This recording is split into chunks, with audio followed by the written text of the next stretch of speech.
The beauty of working at CCA is that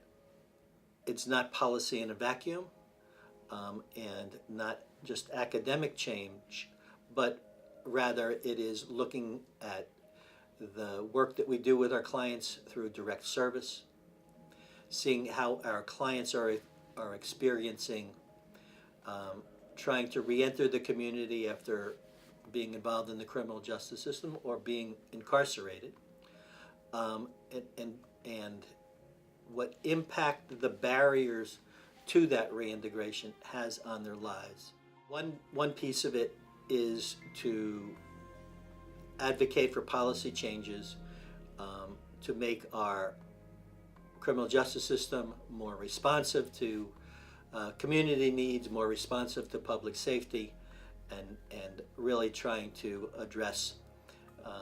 the criminal justice issues in a more humane way. A good example of that is an issue that we're now seeing emerge in Syracuse, which is the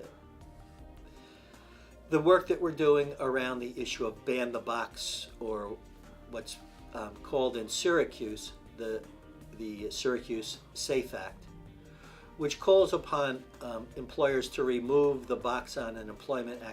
application that asks a person as to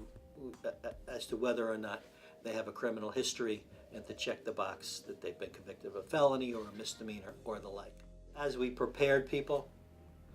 them with skills, hard skills, soft skills, interview skills, and as they were highly committed to finding jobs, what we found is that they would go out, they'd fill out an application, they would be asked to check the box as to whether or not they had any criminal history record, and they'd get no further. The door would be slammed in their face, and they'd never get an interview. If an employer simply relies upon the box to make a determination as to who gets an interview, who even gets a second look, they don't get a foot in the door. And it's just an employer's knee-jerk reaction. If somebody has the opportunity at an interview to show a prospective employer how motivated they are, to talk about their skills, to talk about why they'd be a good and dedicated employee, and perhaps even to address the lessons that they've learned as a result of their experience in the criminal justice system, the change that they've experienced, the transformation, all of that helps somebody get a job. So it's lessons learned from our clients' experience, life experience, that helps to shape some of our policy work. Another lesson that we learn directly from clients is an insight into the effect that incarceration or punishment has on an individual. Early on in most sentences, the transformation that may take place takes place. And as one of my very favorite judges says, that there's hardly an offense that one can think of that would require more than 6 months of incarceration to accomplish the punitive purpose